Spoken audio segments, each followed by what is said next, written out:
আমি মানে প্রয়োজনেই সীমাবদ্ধ, কারো প্রিয়জন হওয়ার সামর্থ্য আমার নেই।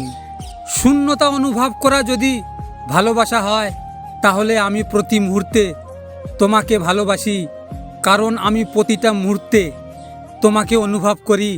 আর ভালোবাসার মানুষকে কাছে না পেলে অনুভব করব, এটাই তো ভালোবাসা। কিছু অপ্রিয় সত্য কথা কারো কাছে কখনো জোর করে সময় চাইতে নেই। কেউ কথা বলতে না চাইলে তাকে কথা বলার জন্য জোর করতে নেই। কেউ SMS দেখেও রিপ্লাই না দিলে পরে ঘুরিয়ে জিজ্ঞাসা করতে নেই, কী রে SMS-এর রিপ্লাই দিলি না কেন? কারো কাছে জোর করে মূল্যবান হওয়ার দরকার নেই, তাতে তুমি নিজের কাছে অনেক ছোট হয়ে যাবে।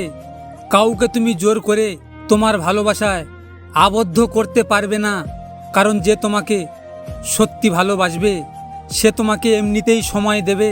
আর যে ছেড়ে চলে যাওয়ার, তাদের ছেড়ে যাওয়ার জন্য বাহানার অভাব হয় না। অভিমান বেশি সময় বাঁচিয়ে রাখতে নেই। বহু বছর পর অভিমান ভাঙলে গিয়ে দেখবেন যার সাথে অভিমান সে আর নেই, হয়তো দূরে কোথাও হারিয়ে গেছে। তখন সরি বলার সুযোগটুকুও হারিয়ে যাবে। জীবনে যাকে ভালো বন্ধু ভাববে সেই প্রতারণা করবে, যাকে খুব ভালোবাসবে সেই অবহেলা করবে, আর যাকে সবচেয়ে বেশি বিশ্বাস করা সেই তোমার বিশ্বাস ভাঙবে। কাউকে দুঃখ দিলে তোমাকেও দুঃখ পেতে হবে, সেটা আজ হোক অথবা কাল। দিন দিন কেমন জানি হয়ে যাচ্ছি, জীবনের আনন্দগুলো কোথায় যেন হারিয়ে যাচ্ছে। ব্যস্ততা, বাস্তবতা, অভাব, শূন্যতা সব কিছুর সাথে মানিয়ে নিতে নিতে আজ আমরা বড্ড ক্লান্ত। জীবনের এতটুকুতেই যেন আমরা হাঁপিয়ে উঠছি। মনে হয় কার কাছে যাই, কি করি, কোথায় একটু শান্তি মিলবে।